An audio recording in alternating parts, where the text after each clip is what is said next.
turn to our top local story. Former President Jacob Zuma sentenced for contempt of court to 15 months behind bars. Sipho Pityana, a businessman and founder of Save SA, joining me now. Mr. Pityana, thank you very much. Let's just put your reaction into context. You are somebody who, when Jacob Zuma was president, spoke out against his presidency, basically saying it was a disgrace that he wasn't kicked out of office sooner. So your response to today's judgment, do you feel vindicated?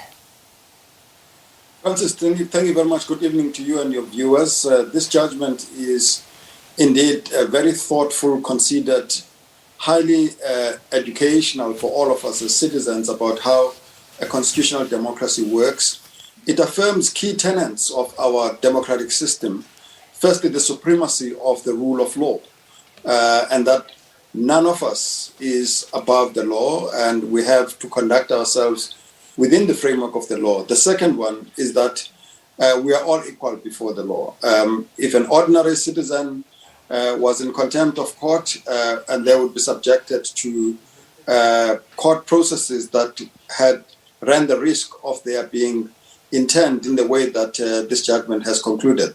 So it's an affirmation of our constitutional democracy, and it is expected that where this arm of the state has taken such a clear and unequivocal position, other arms of the state, in other words, the executive, which is expected to carry out the decision in the event that the president doesn't do so, and Parliament, which has an oversight responsibility to ensure that the executive acts within the law, will join in turn and act in unison in ensuring that our constitutional democracy is upheld. Yeah. Do you have any concerns about this galvanizing support for the former president, him representing himself as a martyr? And you could on one hand say, well, it plays into his enemies within the ANC. Perhaps many would see that as the current, one of those as the current president, Ramaphosa. But this could further disunite the ANC. Well, you must remember that at the center of it all is the legitimacy of our democratic system and our constitutional democracy, which is a social contract amongst all of us.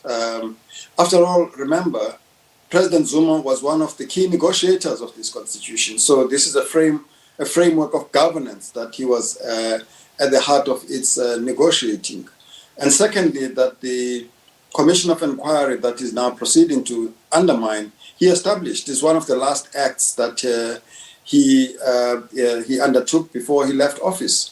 So it is preposterous for anybody to want now to act outside of those frameworks. So I think that all of us have a responsibility to discourage anyone seeking to act outside of the law to challenge this. After all, President Zuma made clear where he had a choice to cooperate and participate in the commission as processes or go to jail. He made clear that his option would be to go to jail. From my perspective, an ill-advised choice. It was all the better for him to be out there and account to South Africans through a commission of inquiry that he established as to what happened during his term of office.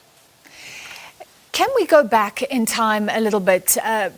Then President Jacob Zuma came into power, and business was very careful, I remember initially, about being critical of him or his government in any way. Business chose to remain silent. And over time, information emerged, claims around state capture. Eventually, that was written by professors, academics, people started getting together, and claims emerged about his relationship with the Guptas, and business became more outspoken, and you then, under the banner of Save SA, were saying he should not be our president.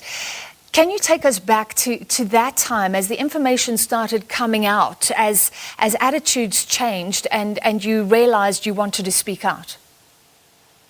Well, it should surprise no one that business would take a reluctant position to begin with. After all, businesses are operating within a regulatory framework that is governed and driven by the state. So such conduct as alienating the state or coming across as offensive to the state may be ill-advised and ill-considered. So some tend to want to avoid that because it costs businesses. But the fact that business was prepared to take that risk and in the end does suggest that, and joins the rest of society, by the way, because business did not lead this. This was led by civil society, ordinary citizens who were feeling the pinch of rampant corruption that was driven at the center of the state. I mean, there are so many governments, there's so much corruption across the world, but corruption thrives where government seems to endorse it, and it's endorsed at no less a level than the president of the state and some of the cabinet ministers and institutions of government. So you have no chance of pushing back. So certainly when a Save South Africa movement was driving the agenda, we were in a very desperate place. And it was so that the precondition for reversal of this was the removal of the president and the leadership that was in place at the time,